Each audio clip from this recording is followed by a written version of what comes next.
ਵਾਹਿਗੁਰੂ ਵਾਹਿਗੁਰੂ ਵਾਹਿਗੁਰੂ ਵਾਹਿਗੁਰੂ ਵਾਹਿਗੁਰੂ। ਸ੍ਰੀ ਵਾਹਿਗੁਰੂ ਸਾਹਿਬ ਜੀ। ਸਲੋਕ ਮਹਲਾ ਪੰਜਵਾ। ਨਦੀ ਤਰੰਦੜੀ ਮੈਡਾ ਖੋਜ ਨਾ ਖੁੰਬੈ,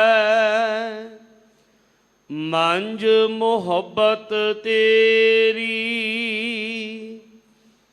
ਤਉ ਸਹਿ ਚਰਣੀ।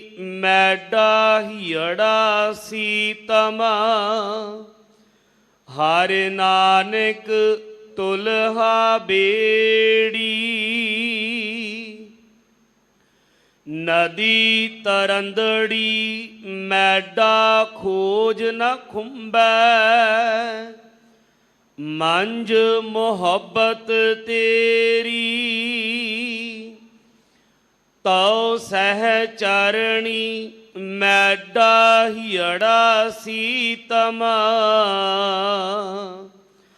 ਹਰ ਨਾਨਕ ਤੁਲਹਾ ਬੇੜੀ।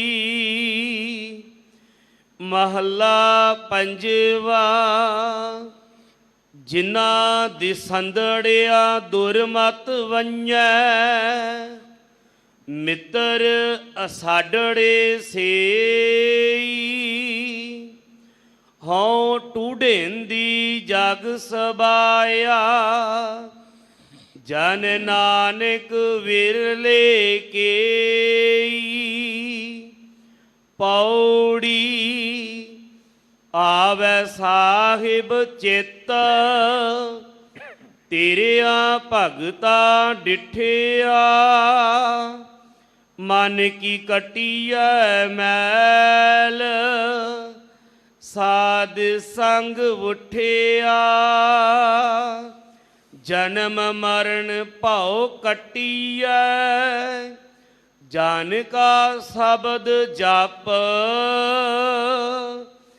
ਬੰਧਨ ਖੋਲਣ ਸੰਤ, ਦੂਤ ਸਭ ਜਾਹੇ ਛਪ।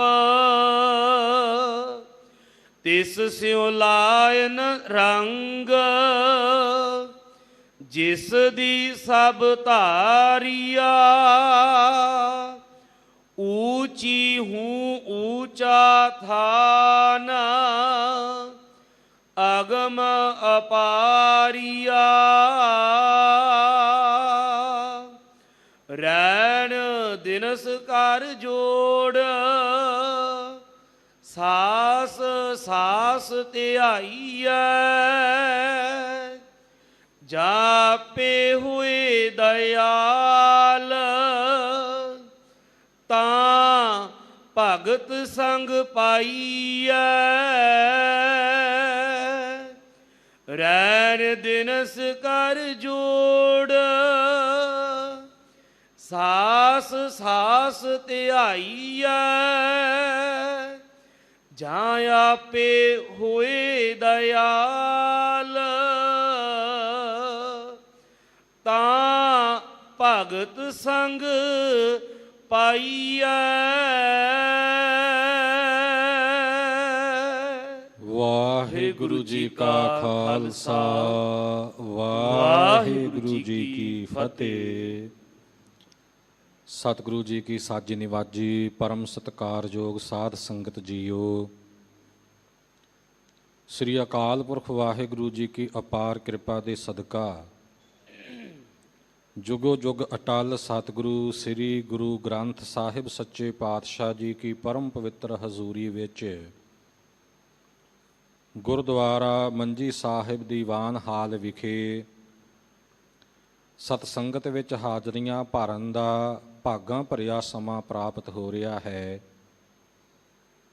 ਸੱਚਖੰਡ ਸ੍ਰੀ ਹਰਿਮੰਦਰ ਸਾਹਿਬ ਜੀ ਕੇ ਅੰਦਰ ਅੰਮ੍ਰਿਤ ਵੇਲੇ ਪ੍ਰਕਾਸ਼ਮਾਨ ਹੋ ਕੇ ਸਤਿਗੁਰੂ ਗਰੀਬ ਨਿਵਾਜ ਜੀ ਨੇ ਜੋ ਪਾਵਨ ਹੁਕਮਨਾਮਾ ਬਖਸ਼ਿਸ਼ ਕੀਤਾ ਹੈ, ਤਿਸ ਦੀ ਕਥਾ ਵਿਚਾਰ ਅਤੇ ਇਸ ਅਸਥਾਨ ਤੇ ਚੱਲ ਰਹੀ ਗੁਰਬਾਣੀ ਕੀ ਲੜੀਵਾਰ ਕਥਾ ਵਿਚਾਰ ਸਰਵਣ ਕਰਨ ਵਾਸਤੇ ਸੰਗਤਾਂ ਗੁਰੂ ਕੀ ਹਜ਼ੂਰੀ ਵਿੱਚ ਸੁਭਾਏਮਾਨ ਹਨ ਔਰ ਦੇਸ਼ ਪ੍ਰਦੇਸ਼ ਵਿਦੇਸ਼ਾਂ ਦੇ ਅੰਦਰ ਵੀ ਟੀਵੀ ਦੇ ਮਾਧਿਅਮ ਰਾਹੀਂ ਲੱਖਾਂ ਦੀ ਗਿਣਤੀ ਵਿੱਚ ਪ੍ਰੇਮੀ ਸੰਗਤਾਂ ਗੁਰ ਸ਼ਬਦ ਦੀ ਕਥਾ ਵਿਚਾਰ ਸਰਵਣ ਕਰਦੀਆਂ ਹਨ।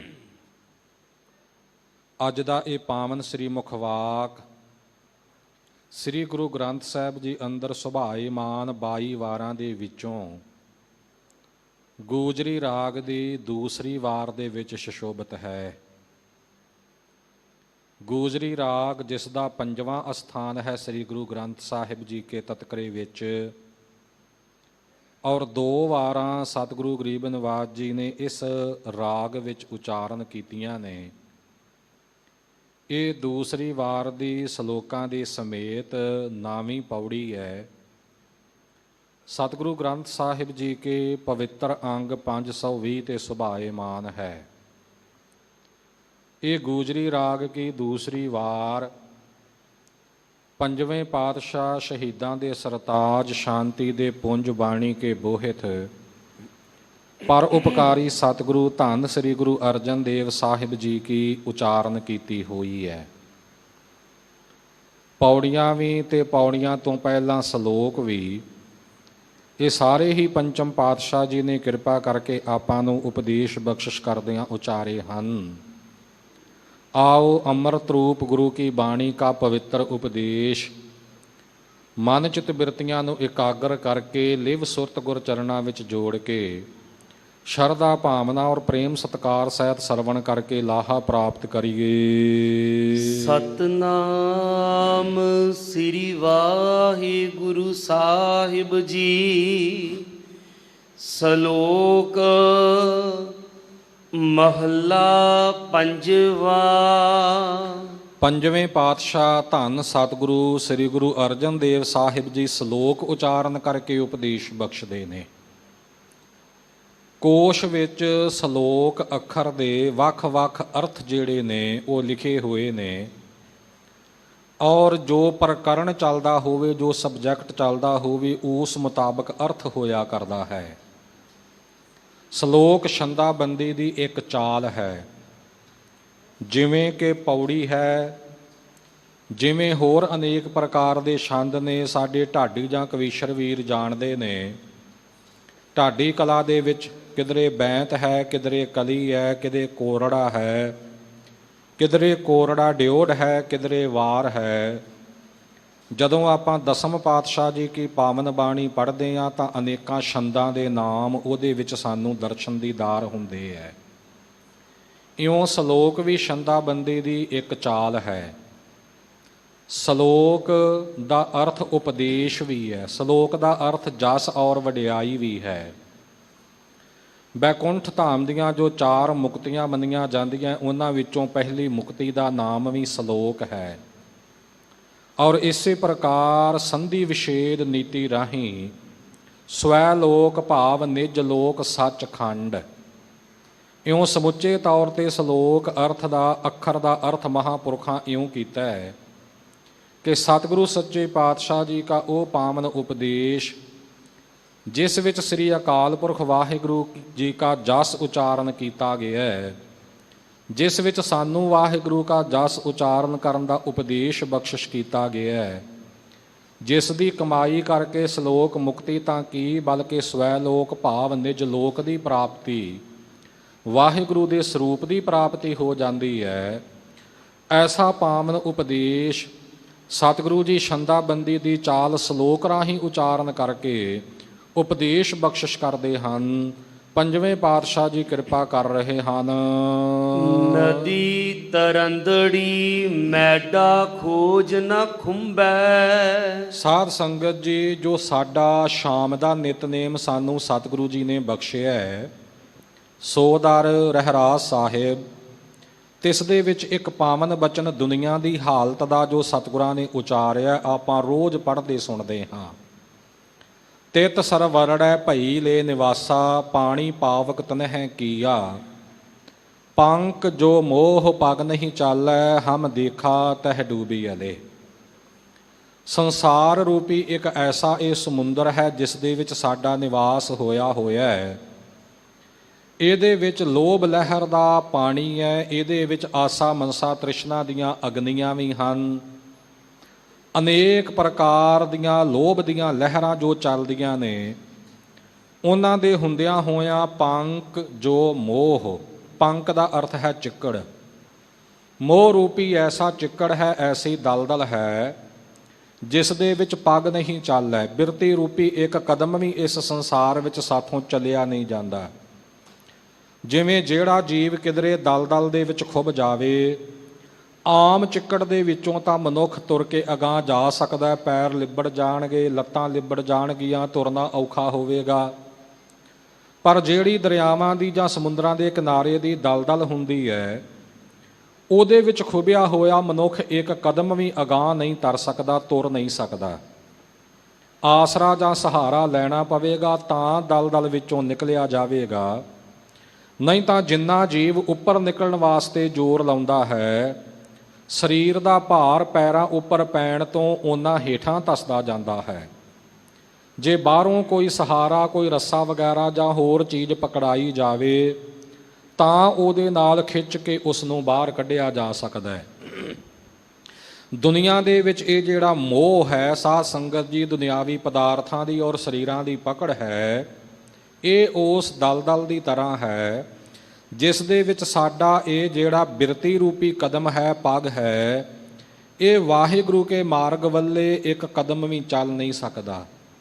ਹਮ ਦੇਖਾ ਤਹਿ ਡੂਬੀ ਅਲੇ, ਕੁੱਲ ਸੰਸਾਰ ਇਸ ਮੋਹ ਰੂਪੀ ਚਿੱਕੜ ਵਿੱਚ ਖੁੱਭਦਾ ਹੋਇਆ, ਸੰਸਾਰ ਰੂਪੀ ਸਰਵਰ ਵਿੱਚ, ਸਮੁੰਦਰ ਵਿੱਚ ਡੁੱਬਦਾ ਹੋਇਆ ਆਪਾਂ ਤੱਕਿਆ ਹੈ। ਇਹ ਕੁੱਲ ਸੰਸਾਰ ਦੀ ਹਾਲਤ ਹੈ।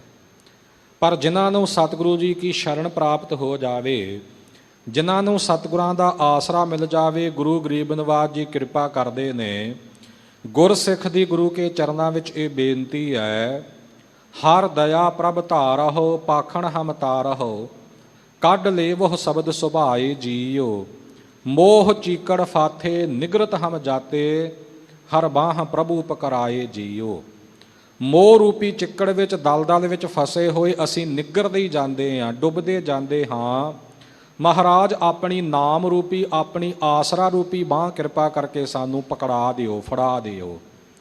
ਜਦੋਂ ਸਤਿਗੁਰੂ ਜੀ ਕਿਰਪਾ ਕਰਦੇ ਨੇ ਤਾਂ ਇਹ ਕਾਮ, ਕ੍ਰੋਧ, ਲੋਭ, ਮੋਹ, ਹੰਕਾਰ ਰੂਪੀ ਜਿਹੜੀ ਦਲਦਲ ਹੈ ਔਗਣਾ ਵਿਕਾਰਾਂ ਦੀ, ਇਹਦੇ ਵਿੱਚੋਂ ਸਤਿਗੁਰੂ ਜੀ ਆਪਣੇ ਸ਼ਰਧਾਲੂ ਪ੍ਰੇਮੀ ਗੁਰਸਿੱਖ ਨੂੰ ਸਹਿਜੇ ਹੀ ਬਾਹਰ ਕੱਢ ਲੈਂਦੇ ਨੇ।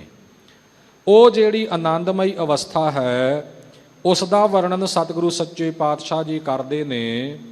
ਨਦੀ ਤਰੰਦੜੀ ਮੈਡਾ ਖੋਜ ਨਾ ਖੁੰਬੈ, ਮੈਂ ਜੀਵ ਆਤਮਾ ਰੂਪ ਇਸਤਰੀ ਇਸ ਸੰਸਾਰ ਰੂਪੀ ਨਦੀ ਨੂੰ ਤਰ ਰਹੀ ਹਾਂ, ਤੇ ਇਸ ਨੂੰ ਤਰਦਿਆਂ ਹੋਇਆਂ ਮੇਰਾ ਖੋਜ, ਭਾਵ ਕਿ ਮੇਰੀ ਪੈੜ, ਮੇਰੀ ਕਦਮ ਚਾਪ ਨਾ ਖੁੰਬੈ, ਇਹਦੇ ਵਿੱਚ ਖੁੱਭਦੀ ਨਹੀਂ। ਆਸਾ ਮਨਸਾ ਤ੍ਰਿਸ਼ਨਾ ਦਾ ਚਿੱਕੜ ਹੈ, ਮੋਹ ਦਾ ਚਿੱਕੜ ਹੈ। ਇਸੇ ਤਰ੍ਹਾਂ ਅਨੇਕਾਂ ਔਗਣਾਂ ਤੇ ਵਿਕਾਰਾਂ ਦੀ ਦਲਦਲ ਹੈ। ਇਹ ਸੰਸਾਰ ਰੂਪੀ ਨਦੀ ਨੂੰ ਤਰਦਿਆਂ ਹੋਇਆਂ ਮੇਰੀ ਜਿਹੜੀ ਸੁਰਤ ਹੈ ਨਾ, ਇਸ ਦੁਨੀਆਦਾਰੀ ਦੇ ਵਿੱਚ ਖੁੱਭ ਨਹੀਂ ਰਹੀ। ਹੁਣ ਗੁਰੂ ਕੀ ਕਿਰਪਾ ਦੀ ਸਦਕਾ ਹੁਣ ਮੇਰਾ ਇਸ ਸੰਸਾਰ ਸਾਗਰ ਤੋਂ ਤਰਨਾ ਸੌਖਾ ਹੋ ਗਿਆ ਹੈ। ਜਿਵੇਂ ਪਹਿਲਾਂ ਸਾਡੀ ਆਮ ਸੰਸਾਰਿਕ ਜੀਵਾਂ ਦੀ ਜਿਹੜੀ ਸੁਰਤ ਹੈ, ਉਹ ਦੁਨੀਆਦਾਰੀ ਵਿੱਚ ਖੁੱਭੀ ਹੋਈ ਹੈ, ਕਾਮ ਵਿੱਚ, ਕ੍ਰੋਧ ਵਿੱਚ, ਲੋਭ ਮੋਹ ਹੰਕਾਰ ਵਿੱਚ, ਧਨ ਦੌਲਤ ਮਾਇਆ ਵਿੱਚ, ਧੀਆਂ ਪੁੱਤਰਾਂ ਔਰ ਦੁਨੀਆਦਾਰੀ ਦੇ ਸੰਬੰਧਾਂ ਦੇ ਵਿੱਚ ਅਨੇਕ ਪ੍ਰਕਾਰ, ਅਨੇਕਾਂ ਪਾਸੇ ਸਾਡੀ ਬਿਰਤੀ ਖੁੱਭੀ ਹੋਈ ਹੈ। ਪਰ ਹੁਣ ਜਦੋਂ ਸਤਿਗੁਰੂ ਜੀ ਆਪ ਜੀ ਕੀ ਮਿਹਰ ਹੋ ਗਈ ਤਾਂ ਸੰਸਾਰ ਰੂਪੀ ਨਦੀ ਨੂੰ ਮੈਂ ਜੀਵ ਆਤਮਾ ਸਹਿਜੇ ਹੀ ਤਰ ਰਹੀ ਹਾਂ, ਕਿਉਂਕਿ ਮੇਰਾ ਜਿਹੜਾ ਖੋਜ ਹੈ, ਮੇਰੀ ਪੈੜ ਹੈ, ਮੇਰੀ ਬਿਰਤੀ ਰੂਪੀ ਕਦਮ ਹੈ ਨਾ, ਉਹ ਇਸ ਸੰਸਾਰ ਵਿੱਚ ਹੁਣ ਨਹੀਂ ਖੁੱਭ ਰਿਹਾ, ਇਹਦੇ ਵਿੱਚ ਗਲਤਾਨ ਨਹੀਂ ਹੋ ਰਿਹਾ। ਮੰਝ ਮੁਹੱਬਤ ਤੇਰੀ, ਕਿਉਂਕਿ ਮੰਝ ਮੇਰੇ ਅੰਦਰ, ਮੇਰੇ ਹਿਰਦੇ ਦੇ ਅੰਦਰ ਮੁਹੱਬਤ ਤੇਰੀ। ਹੇ ਵਾਹਿਗੁਰੂ, ਹੇ ਸਤਿਗੁਰੂ ਜੀ, ਹੁਣ ਤੇਰੀ ਮੁਹੱਬਤ ਹੈ, ਤੇਰਾ ਪਿਆਰ ਹਿਰਦੇ ਵਿੱਚ ਵਸ ਗਿਆ ਹੈ, ਤੇ ਉਹ ਤੇਰਾ ਪਿਆਰ ਮੈਨੂੰ ਹੁਣ ਇਸ ਸੰਸਾਰ ਸਾਗਰ ਵਿੱਚ ਡੁੱਬਣ ਨਹੀਂ ਦਿੰਦਾ। ਤੇਰੇ ਨਾਮ ਨਾਲ ਜੋ ਸਾਡੀ ਪ੍ਰੀਤ ਜੁੜ ਗਈ, ਗੁਰਮੁਖਾਂ ਪਿਆਰਿਆਂ ਵਿਦਵਾਨ ਜਨਾਂ ਮਹਾਤਮਾ ਜਨਾਂ ਦੇ ਉਚਾਰਨ ਕੀਤੇ ਹੋਏ ਬਚਨ ਆਪਾਂ ਤਕਰੀਬਨ ਰੋਜ਼ ਪੜ੍ਹਦੇ ਸੁਣਦੇ ਹਾਂ। ਵਾਹਿਗੁਰੂ ਨਾਮ ਜਹਾਜ਼ ਹੈ, ਚੜੇ ਸੋ ਉਤਰੇ ਪਾਰ, ਜੋ ਸਰਦਾ ਕਰ ਸੇਵਦੇ ਗੁਰ ਪਾਰ ਉਤਾਰਨਹਾਰ। ਜਹਾਜ਼ ਦੀ ਨਿਆਈ ਹੈ ਅਕਾਲ ਪੁਰਖ ਵਾਹਿਗੁਰੂ ਕਾ ਪਰਮ ਪਵਿੱਤਰ ਨਾਮ, ਜੋ ਕਿ ਸਾਨੂੰ ਸੰਸਾਰ ਸਾਗਰ ਵਿੱਚ ਡੁੱਬਣ ਨਹੀਂ ਦਿੰਦਾ। ਮੰਝ ਮੁਹੱਬਤ ਤੇਰੀ, ਮੇਰੇ ਹਿਰਦੇ ਦੇ ਅੰਦਰ ਵਾਹਿਗੁਰੂ ਹੁਣ ਤੇਰੀ ਮੁਹੱਬਤ ਹੈ, ਤੇਰਾ ਪਿਆਰ ਹੈ, ਤੇਰੀ ਪ੍ਰੀਤ ਹੈ। ਇਸ ਕਾਰਨ ਮੇਰੀ ਸੁਰਤ ਜਿਹੜੀ ਹੈ ਮੋਹ ਮਾਇਆ ਦੇ ਚੱਕਰ ਵਿੱਚ ਹੁਣ ਨਹੀਂ ਖੁੱਭ ਰਹੀ। ਤੋ ਸਹਿ ਚਰਣੀ ਮੈਡਾ ਹੀੜਾ ਸੀਤਮ। ਹੇ ਮੇਰੇ ਸਹਿ ਸ਼ਾਹੋ ਪਤੀ ਰੂਪ ਅਕਾਲ ਪੁਰਖ ਵਾਹਿਗੁਰੂ, ਤੇਰੇ ਨਾਮ ਰੂਪੀ ਤੇਰੇ ਸ਼ਬਦ ਰੂਪੀ ਚਰਨਾਂ ਦੇ ਨਾਲ ਮੈਡਾ ਹੀੜਾ ਸੀਤਮ, ਮੇਰਾ ਜਿਹੜਾ ਹਿਰਦਾ ਹੈ ਉਹ ਸੀਤਾ ਗਿਆ ਹੈ। ਕੱਪੜੇ ਦੇ ਦੋ ਪੱਟ ਹੋਣ, ਵੱਖਰੇ ਵੱਖਰੀਆਂ ਦੋ ਲੀਰਾਂ ਟਾਕੀਆਂ ਹੋਣ, ਜਦੋਂ ਅਸੀਂ ਸੂਈ ਧਾਗੇ ਦੇ ਨਾਲ ਮਸ਼ੀਨ ਨਾਲ ਉਹਨਾਂ ਨੂੰ ਸੀ ਦਿੰਦੇ ਆ ਨਾ ਆਪਸ ਵਿੱਚ, ਤਾਂ ਉਹ ਇੱਕ ਦੂਜੇ ਨਾਲ ਪੱਕੇ ਤੌਰ ਤੇ ਜੁੜ ਜਾਂਦੇ ਨੇ, ਫਿਰ ਵਖਰੇਵਾਂ ਨਹੀਂ ਪੈਂਦਾ। ਮਹਾਰਾਜ ਜੀਓ, ਮੇਰਾ ਜਿਹੜਾ ਹਿਰਦਾ ਹੈ ਨਾ ਉਹ ਆਪ ਜੀ ਦੇ ਚਰਨਾਂ ਦੇ ਨਾਲ ਸੀਤਾ ਗਿਆ ਹੈ, ਪਰੋਇਆ ਗਿਆ ਹੈ। ਬਿਨ ਤਾਗੇ ਬਿਨ ਸੂਈ ਆਨੀ, ਮਨ ਹਰ ਭਗਤੀ ਸੰਗ ਸੀਮਨਾ। ਦੁਨੀਆ ਦਾ ਕੋਈ ਧਾਗਾ ਨਹੀਂ, ਦੁਨਿਆਵੀ ਕੋਈ ਸੂਈ ਨਹੀਂ। ਇਉਂ ਅਕਾਲ ਪੁਰਖ ਵਾਹਿਗੁਰੂ ਕੇ ਪ੍ਰੇਮ ਦੇ ਵਿੱਚ, ਵਾਹਿਗੁਰੂ ਦੀ ਭਗਤੀ ਦੇ ਵਿੱਚ ਇਹ ਜਿਹੜਾ ਹਿਰਦਾ ਜਿਹੜਾ ਨਾ ਇਹ ਸੀਤਾ ਗਿਆ ਹੈ। ਜਿਵੇਂ ਕਿ ਇਹ ਬਚਨ ਭਗਤ ਰਸਨਾ ਰਾਹੀਂ ਆਉਂਦੇ ਨੇ, ਸੋਇਨੇ ਕੀ ਸੂਈ ਰੁਪਏ ਕਾ ਧਾਗਾ, ਨਾਮੇ ਕਾ ਚਿੱਤ ਹਰ ਸਿਉ ਲਾਗਾ। ਵਾਹਿਗੁਰੂ ਦੇ ਨਾਮ ਨਾਲ ਚਿੱਤ ਜੁੜ ਗਿਆ ਹੈ, ਸੁਰਤ ਸੀਤੀ ਗਈ ਹੈ ਅਕਾਲ ਪੁਰਖ ਵਾਹਿਗੁਰੂ ਦੇ ਨਾਮ ਵਿੱਚ। ਹੇ ਵਾਹਿਗੁਰੂ, ਤੇਰੇ ਨਾਮ ਰੂਪੀ ਚਰਨਾਂ ਨਾਲ ਮੇਰਾ ਹਿਰਦਾ ਜਿਹੜਾ ਸੀਤਾ ਗਿਆ, ਪਰੋਇਆ ਗਿਆ, ਇੱਕਮਿਕ ਹੋ ਗਿਆ ਹੈ। ਹਰ ਨਾਨਕ ਤੁਲਹਾ ਬੇੜੀ। ਸਤਿਗੁਰੂ ਜੀ ਫਰਮਾਉਂਦੇ ਨੇ ਕਿ ਹੇ ਹਰੀ ਅਕਾਲ ਪੁਰਖ ਵਾਹਿਗੁਰੂ, ਤੇਰਾ ਨਾਮ ਹੀ ਸਾਡਾ ਤੁਲਾ ਹੈ ਤੇ ਤੇਰਾ ਨਾਮ ਹੀ ਸਾਡੀ ਬੇੜੀ ਹੈ। ਵੱਡੇ ਸਮੁੰਦਰ ਨੂੰ ਆਪਾਂ ਪਾਰ ਕਰਨਾ ਹੋਵੇ ਤਾਂ ਸਮੁੰਦਰੀ ਜਹਾਜ਼ ਹੁੰਦਾ ਹੈ। ਛੋਟੀਆਂ ਨਦੀਆਂ ਹੋਣ ਤਾਂ ਬੇੜੀਆਂ ਤੇ ਚੜ੍ਹ ਕੇ ਪਾਰ ਉਤਰਿਆ ਜਾ ਸਕਦਾ ਹੈ। ਉਹਦੇ ਤੋਂ ਵੀ ਛੋਟੇ ਨਾਲੇ ਹੋਣ ਤਾਂ ਆਮ ਤੌਰ ਤੇ ਪਿੰਡਾਂ ਥਾਵਾਂ ਦੇ ਵਿੱਚ ਉਹਨਾਂ ਨਾਲਿਆਂ ਨਦੀਆਂ ਨੂੰ ਤਰਨ ਵਾਸਤੇ ਤੁਲੇ ਬਣਾਏ ਜਾਂਦੇ ਸੀ। ਤੁਲਾ ਕੀ ਕਿ ਕੁਝ ਲੱਕੜ ਦੇ ਮੋਛੇ ਲੈ ਕੇ ਉਹਨਾਂ ਨੂੰ ਆਪਸ ਦੇ ਵਿੱਚ ਰੱਸਿਆਂ ਦੇ ਨਾਲ ਬੰਨ੍ਹ ਲੈਣਾ ਤੇ ਇਉਂ ਇੱਕ ਇਹੋ ਜਿਹਾ ਪਲੇਟਫਾਰਮ ਜਿਹਾ ਬਣਾ ਲੈਣਾ ਜਿਹੜਾ ਪਾਣੀ ਉੱਪਰ ਤਰਦਾ ਰਹੇ, ਉਹਨੂੰ ਤੁਲਾ ਕਹਿੰਦੇ ਨੇ।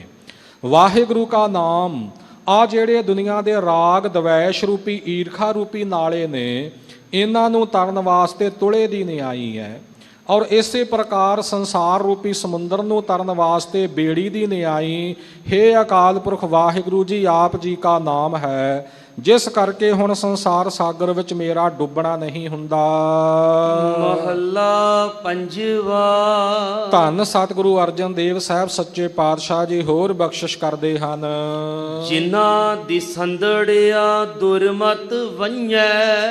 ਜਿਨ੍ਹਾਂ ਗੁਰਮੁਖਾਂ ਪਿਆਰਿਆਂ ਨੂੰ ਦਿਸੰਦੜਿਆਂ ਦਿਸ ਆਉਂਦਿਆਂ, ਜਿਨ੍ਹਾਂ ਦੇ ਦਰਸ਼ਨ ਕੀਤਿਆਂ, ਜਿਨ੍ਹਾਂ ਨੂੰ ਤੱਕਦਿਆਂ, ਜਿਨ੍ਹਾਂ ਨੂੰ ਵੇਖਦਿਆਂ ਹੋਇਆਂ ਦੁਰਮਤ ਵੰਝੈ। ਦੁਰਮਤ ਜੋ ਭੈੜੀ ਮਤ ਹੈ, ਵੰਝੈ ਚਲੀ ਜਾਂਦੀ ਹੈ, ਦੌੜ ਜਾਂਦੀ ਹੈ। ਖੋਟੀ ਮਤ, ਉਹ ਮਤ ਜਿਹੜੀ ਸਾਨੂੰ ਮੋਹ ਦੇ ਵਿੱਚ ਫਸਾਉਂਦੀ ਹੈ, ਉਹ ਮਤ ਜਿਹੜੀ ਕਾਮ ਕ੍ਰੋਧ ਦੇ ਵਿੱਚ ਸਾਨੂੰ ਗਲਤਾਨ ਕਰ ਦਿੰਦੀ ਹੈ, ਉਹ ਮਤ ਜੋ ਸਾਨੂੰ ਪੁੱਠੇ ਪਾਸੇ ਪ੍ਰੇਰਦੀ ਹੈ, ਸਤਿਗੁਰਾਂ ਤੋਂ ਬੇਮੁਖ ਕਰਦੀ ਹੈ, ਉਸ ਮਤ ਨੂੰ ਦੁਰਮਤ, ਭੈੜੀ ਮਤ, ਖੋਟੀ ਮਤ ਕਿਹਾ ਗਿਆ ਹੈ। ਹਜੂਰ ਫਰਮਾਉਂਦੇ ਨੇ ਕਿ ਭਾਈ ਜਿਨ੍ਹਾਂ ਨੂੰ ਤੱਕਦਿਆਂ, ਜਿਨ੍ਹਾਂ ਦੀ ਸੰਗਤ ਕਰਦਿਆਂ, ਜਿਨ੍ਹਾਂ ਦੇ ਦਰਸ਼ਨ ਦੀਦਾਰੇ ਕਰਦਿਆਂ ਹੋਇਆਂ ਦੁਰਮਤ ਵੰਝੈ, ਖੋਟੀ ਮਤ ਜਿਹੜੀ ਆ ਵੰਝੈ ਚਲੀ ਜਾਵੇ, ਨਾਸ ਹੋ ਜਾਵੇ। ਮਿੱਤਰ ਅਸਾਡੜੇ ਸੇਈ। ਇਸ ਸੰਸਾਰ ਵਿੱਚ ਉਹੀ ਸਾਡੇ ਮਿੱਤਰ ਹਨ, ਉਹੀ ਦੋਸਤ ਹਨ, ਉਹੀ ਯਾਰ ਹਨ। ਦੁਨੀਆ ਦੇ ਵਿੱਚ ਦੋਸਤੀ ਦਾ ਜਿਹੜਾ ਨਾਤਾ ਹੈ ਇਹ ਬੜਾ ਨੇੜੇ ਦਾ ਮੰਨਿਆ ਜਾਂਦਾ ਹੈ। ਮਨੁੱਖ ਆਪਣੀ ਸੋਚ ਸਮਝ ਮੁਤਾਬਕ ਅਨੇਕਾਂ ਆਪਣੇ ਦੋਸਤ, ਆਪਣੇ ਯਾਰ ਮਿੱਤਰ ਬਣਾਉਂਦਾ ਹੈ, ਪਰ ਕਈ ਵਾਰ ਉਹਨਾਂ ਯਾਰਾਂ ਮਿੱਤਰਾਂ, ਉਹਨਾਂ ਦੋਸਤਾਂ ਦੇ ਪਿੱਛੇ ਲੱਗ ਕੇ ਧਰਮ ਤੋਂ ਬੇਮੁਖ ਹੋ ਬੈਠਦਾ ਹੈ। ਸਤਿਗੁਰੂ ਗਰੀਬ ਨਵਾਜ ਜੀ ਦੇ ਉਪਦੇਸ਼ ਨੂੰ ਭੁਲਾ ਬੈਠਦਾ ਹੈ। ਆਮ ਤੌਰ ਤੇ ਦੁਨੀਆ ਦੀ ਵਿਚਾਰ ਐਸੀ ਹੈ ਜਦ ਕਿਸੇ ਨੂੰ ਗੁਰੂ ਕੇ ਲੜ ਲੱਗਣ ਵਾਸਤੇ ਪ੍ਰੇਰਿਆ ਜਾਵੇ ਭਾਈ ਕਲਗੀਧਰ ਪਾਤਸ਼ਾਹ ਜੀ ਕੀ ਬਖਸ਼ਿਸ਼ ਕੀਤੀ ਰਹਿਤ ਮਰਜ਼ਾਦਾ ਮੁਤਾਬਕ ਖੰਡੇ ਬਾਟੇ ਦਾ ਅੰਮ੍ਰਿਤ ਛਕ, 5 ਕਕਾਰਾਂ ਦਾ ਧਾਰਨੀ ਹੋ, ਰਹਿਤ ਮਰਜ਼ਾਦਾ ਵਿੱਚ ਪਰਪੱਕ ਹੋ, ਤਾਂ ਜਵਾਬ ਮਿਲਦਾ ਜੀ ਅੰਮ੍ਰਿਤ ਛਕ ਤਾਂ ਲਈਏ ਪਰ ਰਹਿਤ ਨਹੀਂ ਰੱਖੀ ਜਾਣੀ। ਕਿਉਂ ਭਾਈ, ਕੀ ਗੱਲ ਰਹਿਤ ਕਿਉਂ ਨਹੀਂ ਰੱਖੀ ਜਾਣੀ? ਕਹਿੰਦਾ ਜੀ ਸੁਸਾਇਟੀ ਵਿੱਚ ਉੱਠਣਾ ਬੈਠਣਾ ਪੈਂਦਾ ਹੈ, ਯਾਰਾਂ ਬਾਸ਼ਾਂ ਵਿੱਚ ਦੋਸਤਾਂ ਮਿੱਤਰਾਂ ਦੀਆਂ ਮਹਿਫਲਾਂ ਵਿੱਚ ਬਹਿਣਾ ਪੈਂਦਾ ਹੈ, ਹੋਰ ਕਈ ਪ੍ਰਕਾਰ ਦੇ ਦੋਸਤ ਮਿੱਤਰ ਜਿਹੜੇ ਨੇ ਉਹਨਾਂ ਦੇ ਨਾਲ ਮਿਲ ਕੇ ਕੁਝ ਪਾਰਟੀਆਂ ਵਗੈਰਾ ਕਰਨੀਆਂ ਪੈਂਦੀਆਂ, ਰਹਿਤ ਨਹੀਂ ਰਹਿਣੀ। ਇਸ ਕਰਕੇ ਜੀ ਅਸੀਂ ਅੰਮ੍ਰਿਤ ਨਹੀਂ ਛਕਦੇ ਜੀ, ਇਸ ਕਰਕੇ ਆਪਾਂ ਸਾਬਤ ਸੂਰਤ ਨਹੀਂ ਹੁੰਦੇ। ਲਓ ਭਾਈ ਸਤਿਗੁਰੂ ਸੱਚੇ ਪਾਤਸ਼ਾਹ ਜੀ ਗੁਰਬਾਣੀ ਵਿੱਚ ਸਾਨੂੰ ਬੜਾ ਸੁੰਦਰ ਉਪਦੇਸ਼ ਫਰਮਾਉਂਦੇ ਨੇ। ਕਬੀਰ ਦੀਨ ਗਵਾਇਆ ਦੁਨੀ ਸਿਓ, ਦੁਨੀ ਨਾ ਚਾਲੀ ਸਾਥ। ਦੁਨੀਆ ਦੇ ਪਿੱਛੇ ਲੱਗ ਕੇ ਦੀਨ ਗਵਾ ਦਿੱਤਾ, ਧਰਮ ਗਵਾ ਦਿੱਤਾ। ਦੁਨੀਆਦਾਰੀ ਦੀਆਂ ਅਨੇਕਾਂ ਰੀਤਾਂ, ਸਾਡੇ ਜੀਵਨ ਵਿੱਚ ਆਉਣ ਵਾਲੇ ਅਨੇਕਾਂ ਖੁਸ਼ੀ ਦੇ ਪਲ ਜਾਂ ਅਨੇਕਾਂ ਗਮੀ ਦੇ ਪਲ, ਉਹਨਾਂ ਵਿੱਚ ਅਨੇਕਾਂ ਰਸਮੋ ਰਿਵਾਜ, ਅਨੇਕਾਂ ਰੀਤਾਂ, ਅਨੇਕਾਂ ਸ਼ਗਨ ਵਿਹਾਰ, ਅਨੇਕ ਪ੍ਰਕਾਰ ਦੀਆਂ ਗੱਲਾਂ ਬਾਤਾਂ, ਤੇ ਅਸੀਂ ਉਹਨਾਂ ਵਿੱਚ ਖੁੱਭੇ ਰਹਿੰਦੇ ਹਾਂ। ਅਖੇ ਜੀ ਇਹ ਤਾਂ ਦੁਨੀਆ ਦੀ ਰੀਤ ਚੱਲਦੀ ਆਈ ਹੈ, ਗੁਰਮਤ ਨੂੰ ਭੁੱਲ ਜਾਂਦੇ ਆ। ਉਹਨਾਂ ਰੀਤਾਂ ਤੋਂ, ਉਹਨਾਂ ਰਸਮਾਂ ਰਿਵਾਜਾਂ ਤੋਂ ਸਾਨੂੰ ਸਤਿਗੁਰੂ ਜੀ ਮਨ੍ਹਾ ਕਰਦੇ ਨੇ, ਪਰ ਆਪਾਂ ਉਹਨਾਂ ਵਿੱਚ ਹੀ ਫਸੇ ਆ। ਇਹ ਜੀ ਦੁਨੀਆਦਾਰੀ ਨਿਭਾਉਣੀ ਪੈਂਦੀ ਹੈ ਜੀ। ਇਤਿਹਾਸ ਵਿੱਚ ਗੁਰੂ ਕੇ ਪਾਵਨ ਬਚਨ ਕਵੀ ਰਾਜ ਭਾਈ ਸਾਹਿਬ ਭਾਈ ਸੰਤੋਖ ਸਿੰਘ ਜੀ ਨੇ ਬੜੇ ਸੁੰਦਰਤਾ ਦੇ ਨਾਲ ਬਿਆਨ ਕੀਤੇ ਨੇ। ਜੇ ਨਰ ਪਚੀ ਅਦਕ ਸੰਸਾਰੀ, ਫਸੇ ਕਰਮ ਮਹਿ ਜਿਉ ਮਦ ਜਾਰੀ, ਤਿਨ ਤੇ ਸੁਨ ਸੁਨ ਮਾਨਹਿ ਨਹੀਂ, ਧਰਹਿ ਸਦਾ ਜਿਮ ਸਤਿਗੁਰ ਕਹੀ। ਦੁਨੀਆ ਦੇ ਰਸਮਾਂ ਰਿਵਾਜਾਂ ਵਿੱਚ, ਦੁਨਿਆਵੀ ਰੀਤਾਂ ਵਿੱਚ, ਦੁਨੀਆ ਦੇ ਸ਼ਗਨਾਂ ਕੁਸ਼ਗਨਾਂ ਦੇ ਵਿੱਚ ਜਿਹੜੇ ਲੋਕ ਦੁਨੀਆ ਦੇ ਫਸੇ ਹੋਏ ਨੇ, ਇਸ ਤਰ੍ਹਾਂ ਕਿ ਜਿਵੇਂ ਮੱਛੀ ਜਾਲ ਵਿੱਚ ਫਸੀ ਹੁੰਦੀ ਹੈ, ਨਿਕਲ ਨਹੀਂ ਸਕਦੇ, ਉਹਨਾਂ ਦੀਆਂ ਗੱਲਾਂ ਸੁਣ ਸੁਣ ਕੇ ਕਦੇ ਗੁਰੂ ਕਾ ਸਿੱਖ ਨਾ ਮੰਨੇ। ਬੜਾ ਉਹ ਪ੍ਰੇਰਨਗੇ ਕਿ ਆਹ ਵਿਹਾਰ ਇੱਦਾਂ ਬਣਦਾ ਜੀ, ਆਹ ਰੀਤ ਇੱਦਾਂ ਬਣਦੀ ਹੈ ਜੀ, ਆਹ ਇਉਂ ਕਰਨਾ ਪਵੇਗਾ ਜੀ। ਪਰ ਮਹਾਰਾਜ ਕਹਿੰਦੇ ਸਾਡਾ ਸਿੱਖ ਉਹਨਾਂ ਲੋਕਾਂ ਦੀਆਂ ਇਹਨਾਂ ਗੱਲਾਂ ਨੂੰ ਸੁਣ ਸੁਣ ਕੇ ਕਦੇ ਵੀ ਨਾ ਮੰਨੇ। ਧਰਹਿ ਸਦਾ ਜਿਮ ਸਤਿਗੁਰ ਕਹੀ। ਉਹੀ ਬਾਤ ਧਾਰਨ ਕਰੇ ਜਿਵੇਂ ਸਤਿਗੁਰਾਂ ਨੇ ਕਹੀ ਹੈ। ਜੋ ਉਪਦੇਸ਼ ਗੁਰੂ ਨੇ ਫਰਮਾਇਆ ਹੈ ਉਸ ਉਪਦੇਸ਼ ਦਾ ਧਾਰਨੀ ਹੋਵੇ। ਪਰ ਸਾਡਾ ਸੁਭਾਅ ਤਾਂ ਉਲਟ ਬਣ ਗਿਆ ਕਿ ਦੁਨੀਆਦਾਰੀ ਰੱਖਣੀ ਹੈ। ਗੁਰੂ ਨਾਰਾਜ਼ ਹੁੰਦਾ ਕੋਈ ਪਰਵਾਹ ਨਹੀਂ, ਇੱਕ ਰਿਸ਼ਤੇਦਾਰ ਨਹੀਂ ਨਾਰਾਜ਼ ਹੋਣਾ ਚਾਹੀਦਾ, ਇੱਕ ਮਿੱਤਰ ਦੋਸਤ ਦੀ ਨਾਰਾਜ਼ਗੀ ਨਹੀਂ ਲੈਣੀ, ਗੁਰੂ ਕੀ ਨਾਰਾਜ਼ਗੀ ਦੀ ਕੋਈ ਗੱਲ ਨਹੀਂ। ਐਸੀ ਲਾਪਰਵਾਹੀ, ਐਸਾ ਮਨਮੁਖਤਾ ਵਾਲਾ ਸਾਡਾ ਸੁਭਾਅ। ਦੀਨ ਗਵਾਇਆ ਦੁਨੀ ਸਿਓ, ਦੁਨੀਆ ਪਿੱਛੇ ਲੱਗ ਕੇ ਧਰਮ ਗਵਾ ਦਿੱਤਾ, ਪਰ ਦੁਨੀ ਨਾ ਚਾਲੀ ਸਾਥ। ਭਾਈ ਜਦੋਂ ਇਸ ਸੰਸਾਰ ਤੋਂ ਜਾਣਾ, ਇਹ ਦੁਨੀਆ ਦੇ ਵਿੱਚੋਂ ਤਾਂ ਕੋਈ ਨਾਲ ਨਹੀਂ ਚੱਲਣ ਵਾਲਾ। ਜਿਸ ਨੇ ਨਾਲ ਚੱਲਣਾ ਸੀ ਉਹਦੇ ਨਾਲੋਂ ਤਾਂ ਵਿਗਾੜ ਲਈ, ਉਹਦਾ ਬਚਨ ਤਾਂ ਮੰਨਿਆ ਨਾ। ਦੁਨੀਆ ਪਿੱਛੇ ਲੱਗ ਕੇ ਧਰਮ ਗਵਾਇਆ, ਪਰ ਦੁਨੀਆ ਨਾਲ ਨਹੀਂ ਚੱਲੀ। ਇਉਂ ਪਾਏ ਕੁਹਾੜਾ ਮਾਰਿਆ, ਗਾਫਲ ਆਪਣੇ ਹਾਥ। ਬੇਸਮਝ ਮੂਰਖ ਜੀਵ ਨੇ ਆਪਣੇ ਪੈਰੀਂ ਆਪ ਕੁਹਾੜਾ ਮਾਰ ਲਿਆ। ਦੁਨੀਆ ਕਾਰਨ ਦੀਨ ਗਵਾਇਆ। ਭਾਈ ਕੌਣ ਹੈ ਸਾਡਾ ਮਿੱਤਰ ਅਸਲ ਦੇ ਵਿੱਚ, ਜਿਹੜੇ ਸਾਨੂੰ ਪੁੱਠੇ ਪਾਸੇ ਪ੍ਰੇਰਦੇ ਨੇ, ਜਿਨ੍ਹਾਂ ਦੀ ਕੁਸੰਗਤ ਵਿੱਚ ਬੈਠ ਕੇ ਸ਼ਰਾਬ ਕਬਾਬ ਸ਼ਬਾਬ ਦੇ ਭੈੜੇ ਔਗਣ ਸਾਡੇ ਮਨ ਵਿੱਚ ਆ ਵਸਦੇ ਨੇ ਤੇ ਅਸੀਂ ਔਗਣਾਂ ਵਿੱਚ ਗਲਤਾਨ ਹੋ ਜਾਂਦੇ ਹਾਂ। ਉਹ ਸਾਡੇ ਮਿੱਤਰ ਨਹੀਂ, ਬਲਕਿ ਉਹ ਤਾਂ ਅਸਲ ਵਿੱਚ ਦੁਸ਼ਮਣ ਨੇ।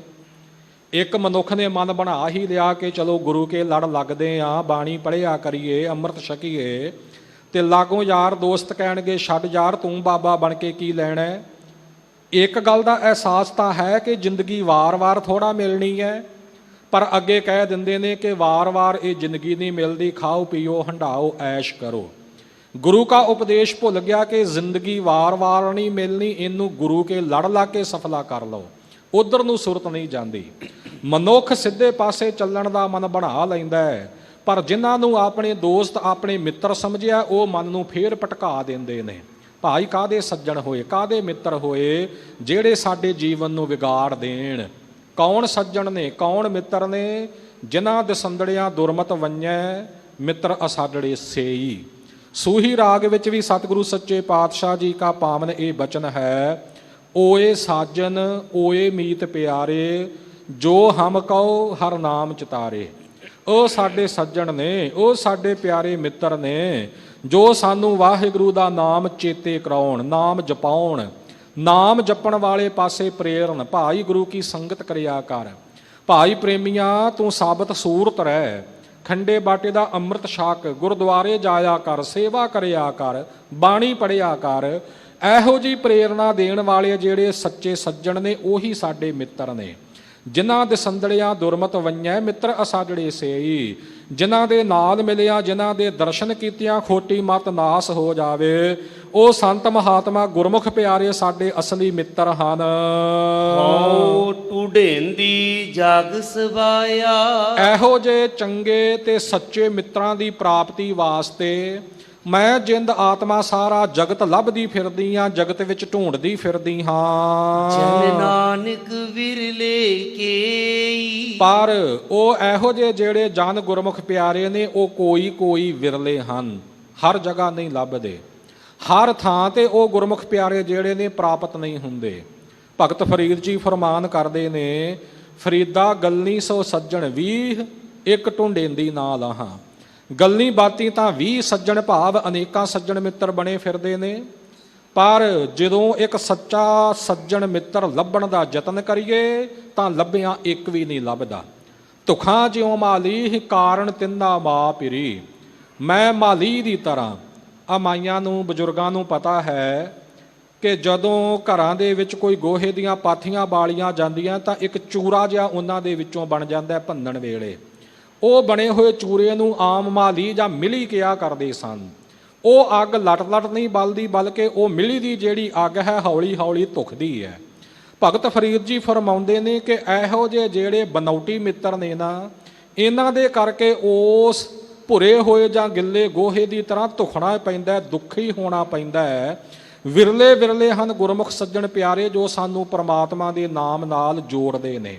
ਜਗ ਮਹਿ ਉੱਤਮ ਕਾਢਿਆ ਹੈ ਵਿਰਲੇ ਕੇਈ ਕੇ, ਵੇ ਰਲੇ ਜਿਹੜੇ ਕਿ ਦੂਸਰਿਆਂ ਵਿੱਚ ਰਲਦੇ ਨਹੀਂ। ਬਹੁਤ ਘੱਟ ਗਿਣਤੀ ਵਾਲੇ ਐਸੇ ਗੁਰਮੁਖ ਪਿਆਰੇ ਲੱਭਦੇ ਹਨ।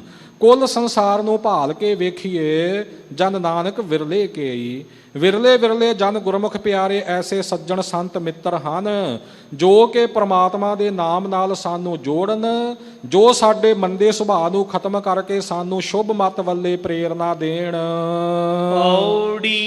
ਪੌੜੀ ਵਿੱਚ ਸਤਿਗੁਰੂ ਅਰਜਨ ਦੇਵ ਸਾਹਿਬ ਜੀ ਕਿਰਪਾ ਕਰਕੇ ਇਸੇ ਸ਼ਲੋਕ ਦੀ ਮੰਨ ਹੋ ਕੇ ਵਿਆਖਿਆ ਕਰਦੇ ਨੇ। ਆਵੈ ਸਾਹਿਬ ਚਿਤ ਤੇਰਿਆ ਭਗਤਾ ਡਿਠਿਆ।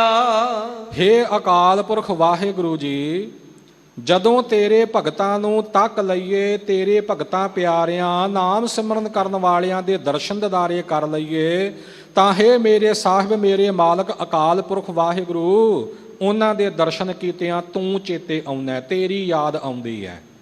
ਕਦੇ ਸਾਡੇ ਜੀਵਨ ਵਿੱਚ ਐਸਾ ਤਜਰਬਾ ਹੋਇਆ ਹੋਵੇ, ਨਾਮ ਅਭਿਆਸੀ ਵਾਹਿਗੁਰੂ ਦੇ ਨਾਮ ਦੀ ਰੰਗਣ ਵਿੱਚ ਰੰਗੇ ਹੋਏ ਕੋਈ ਸੰਤ ਮਹਾਤਮਾ ਗੁਰਮੁਖਾਂ ਪਿਆਰਿਆਂ ਦੇ ਅਚਾਨਕ ਵੀ ਸਾਨੂੰ ਦਰਸ਼ਨ ਕਿਧਰੇ ਹੋ ਜਾਣ ਤਾਂ ਆਪ ਮੁਹਾਰੇ ਮੂੰਹੋਂ ਵਾਹਿਗੁਰੂ ਵਾਹਿਗੁਰੂ ਦਾ ਉਚਾਰਨ ਹੋਣ ਲੱਗ ਪੈਂਦਾ ਹੈ।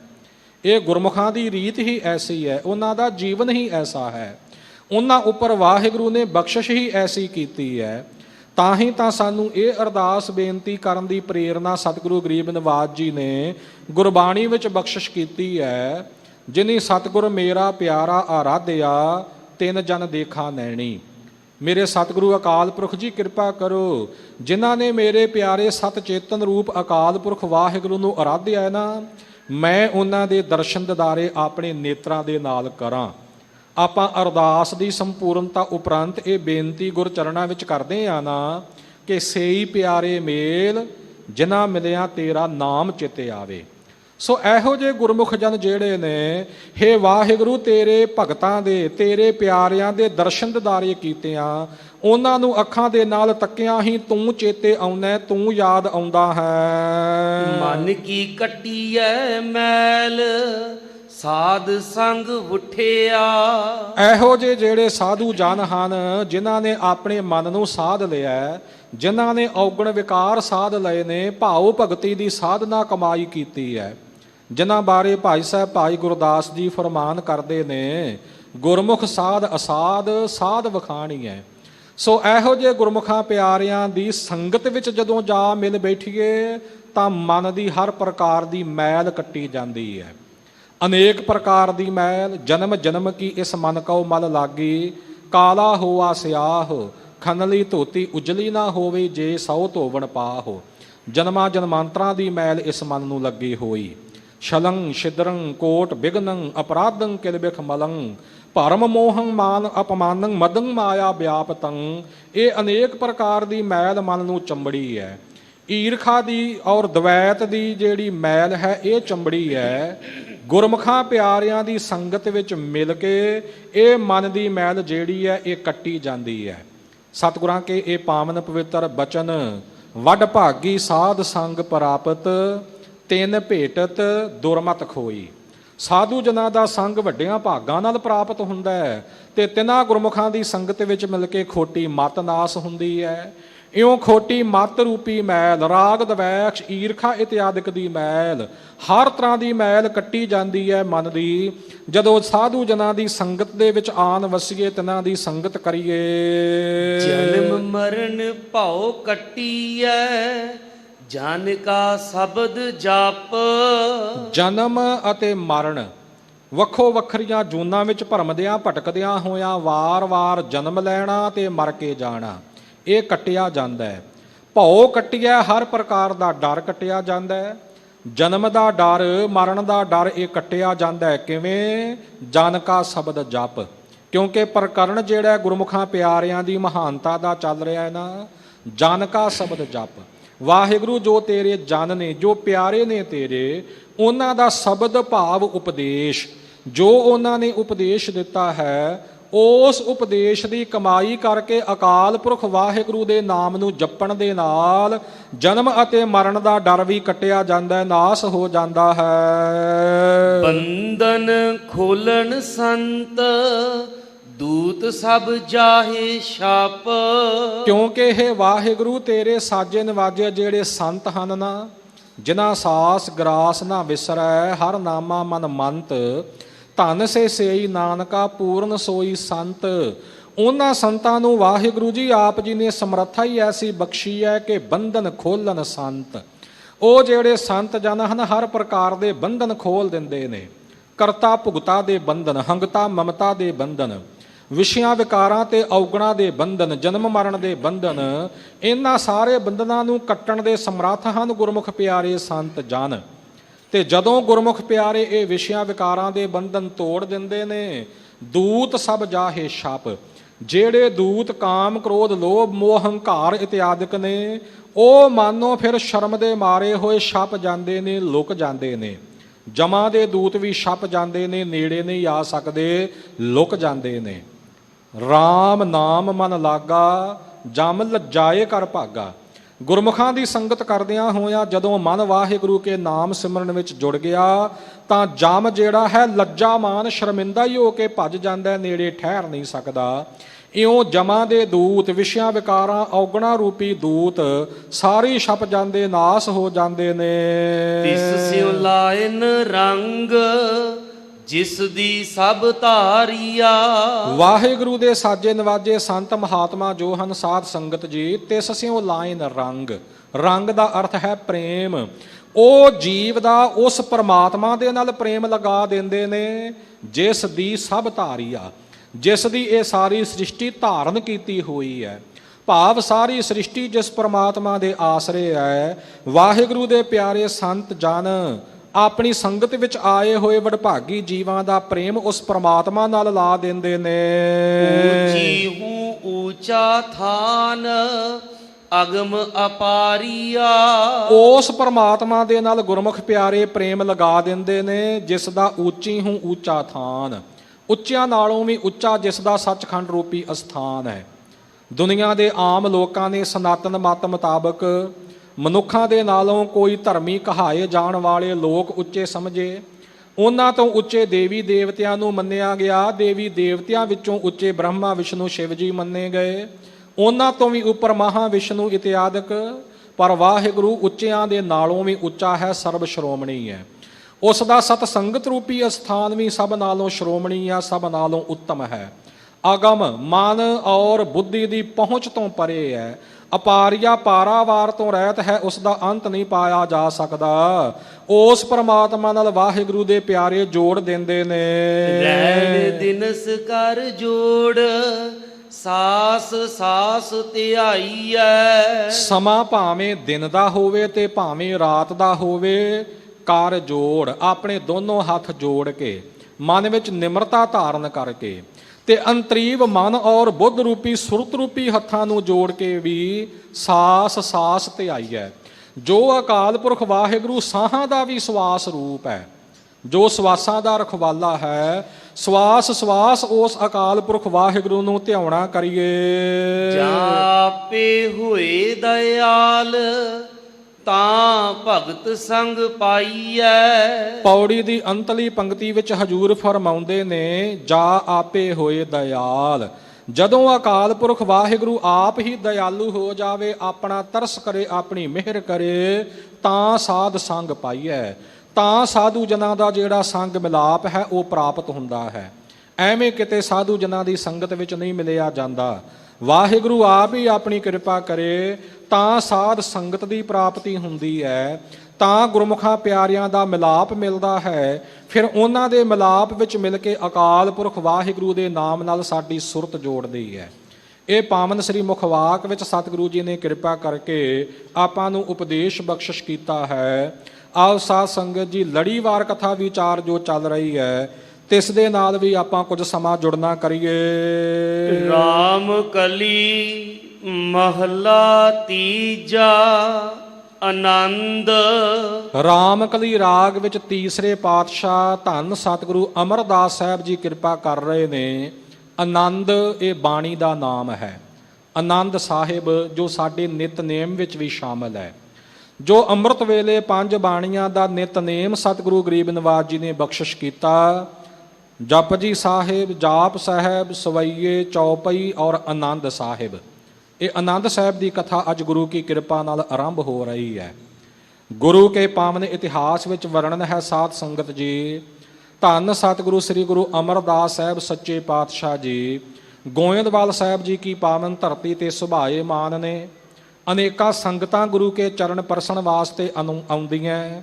ਅਨੇਕਾਂ ਮਤਾਂ ਮਤਾਂਤਰਾਂ ਵਾਲੇ ਜਿਹੜੇ ਲੋਕ ਨੇ, ਜਿਨ੍ਹਾਂ ਧਰਮ ਦਾ ਪੱਖ ਜੀਵਨ ਅੰਦਰ ਧਾਰਨ ਤਾਂ ਕੀਤਾ ਹੈ ਪਰ ਅਜੇ ਪ੍ਰਾਪਤੀ ਨਹੀਂ ਹੋਈ, ਉਹ ਵੀ ਸ਼ਰਧਾ ਭਾਵਨਾ ਧਾਰਨ ਕਰਕੇ ਸਤਿਗੁਰਾਂ ਦੇ ਦਰ ਤੇ ਗੋਇੰਦਵਾਲ ਸਾਹਿਬ ਵਿਖੇ ਆਇਆ ਕਰਦੇ ਤੇ ਗੁਰੂ ਕੀ ਬਖਸ਼ਿਸ਼ ਪ੍ਰਾਪਤ ਕਰਕੇ ਉਹ ਆਤਮਿਕ ਜੀਵਨ ਦੀ ਪ੍ਰਾਪਤੀ ਕਰਦੇ ਹੈ। ਇਤਿਹਾਸ ਵਿੱਚ ਵਰਣਨ ਹੈ ਕਿ ਇੱਕ ਜੋਗੀ ਆਇਆ ਸਤਿਗੁਰੂ ਮਹਾਰਾਜ ਦੀ ਹਜ਼ੂਰੀ ਵਿੱਚ, ਬੇਨਤੀ ਕੀਤੀ ਕਿ ਸਤਿਗੁਰੂ ਸੱਚੇ ਪਾਤਸ਼ਾਹ, ਬੜੀਆਂ ਯੋਗ ਸਾਧਨਾ ਕੀਤੀਆਂ, ਬੜੇ ਯੋਗਾ ਆਸਣ ਕੀਤੇ, ਬਹੁਤ ਸੁਰਤ ਜੋੜੀ ਮਹਾਰਾਜ ਜੀ, ਬੜੇ ਦਸਮ ਦੁਆਰ ਪ੍ਰਾਣ ਟਕਾ ਟਕਾ ਕੇ ਸਮਾਧੀਆਂ ਵੀ ਲਾਈਆਂ, ਪਰ ਜੋ ਆਤਮਿਕ ਆਨੰਦ ਪ੍ਰਾਪਤ ਕਰਨਾ ਚਾਹੁੰਦਾ ਸਾਂ ਉਹ ਅਜੇ ਤੱਕ ਪ੍ਰਾਪਤ ਨਹੀਂ ਹੋਇਆ।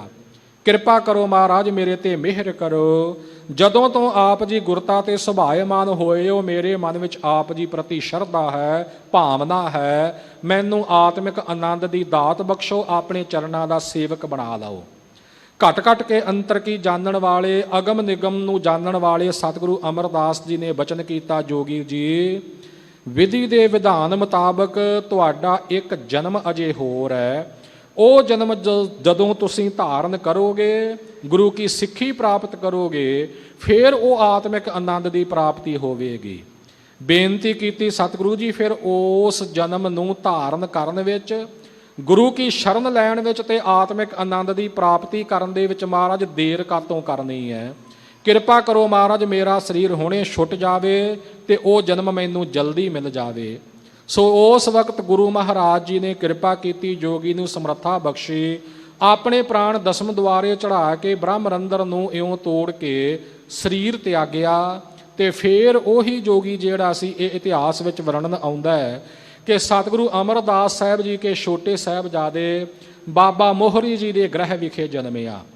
ਇਹਦੇ ਤੋਂ ਪਹਿਲਾਂ ਬਾਬਾ ਮੋਹਰੀ ਜੀ ਦਾ ਇੱਕ ਪੁੱਤਰ ਬਾਬਾ ਅਰਥਮਲ ਹੈ। ਇਹ ਦੂਸਰਾ ਪੁੱਤਰ ਜਿਹੜਾ ਬਾਬਾ ਮੋਹਰੀ ਜੀ ਦੇ ਗ੍ਰਹਿ ਵਿਖੇ ਜਨਮਿਆ। ਜਿਸ ਵੇਲੇ ਜਨਮ ਹੋਇਆ, ਸਤਿਗੁਰੂ ਸੱਚੇ ਪਾਤਸ਼ਾਹ ਜੀ ਦੀ ਆਗਿਆ ਦੇ ਨਾਲ ਉਸੇ ਵਕਤ ਹੀ ਉਸ ਨੂੰ ਇਸ਼ਨਾਨ ਕਰਵਾ ਕੇ ਤੇ ਸੁੰਦਰ ਬਸਤਰਾਂ ਵਿੱਚ ਲਪੇਟ ਕੇ ਗੁਰੂ ਕੀ ਹਜ਼ੂਰੀ ਲਿਆਂਦਾ ਗਿਆ।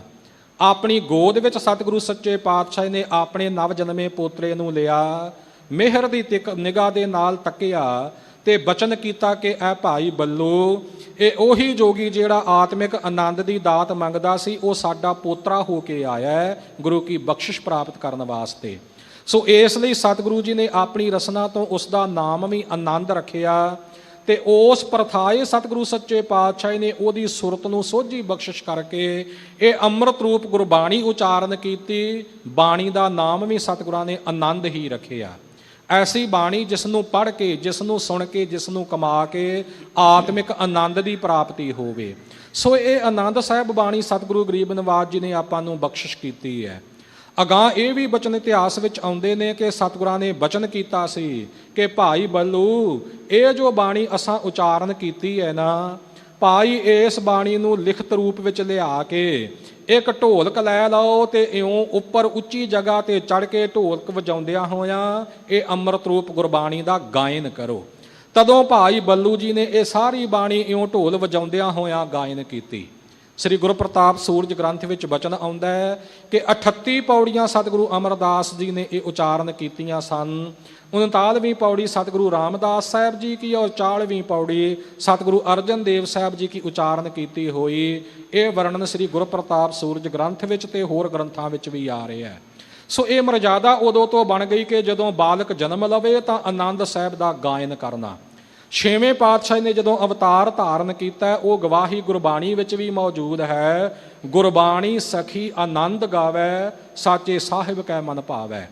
ਨਾਲ ਹੀ ਸਤਿਗੁਰਾਂ ਨੇ ਇਹ ਵੀ ਬਚਨ ਕੀਤਾ ਕਿ ਜੋ ਗੁਰਸਿੱਖ ਆਪਣੇ ਕੰਮਾਂ ਕਾਜਾਂ ਦੇ ਆਰੰਭ ਵਿੱਚ ਆਦ ਵਿੱਚ ਇਸ ਅੰਮ੍ਰਿਤ ਰੂਪ ਗੁਰਬਾਣੀ ਦਾ ਪਾਠ ਕਰਨਗੇ, ਉਹਨਾਂ ਦੇ ਕਾਰਜ ਗੁਰੂ ਕੀ ਕਿਰਪਾ ਨਾਲ ਰਾਸ ਹੋਣਗੇ।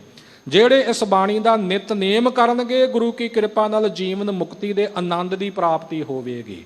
ਸਾਧ ਸੰਗਤ ਜੀ, ਕੜਾਹ ਪ੍ਰਸ਼ਾਦ ਦੀ ਦੇਗ ਗੁਰੂ ਕੀ ਹਜ਼ੂਰੀ ਵਿੱਚ ਲਿਆ ਕੇ ਵੀ ਆਨੰਦ ਸਾਹਿਬ ਦਾ ਪਾਠ ਕਰਨ ਦੀ ਮਰਜ਼ਾਦਾ ਹੈ, ਫਿਰ ਹੀ ਕਿਰਪਾਨ ਭੇਟ ਹੋ ਸਕਦੀ ਹੈ।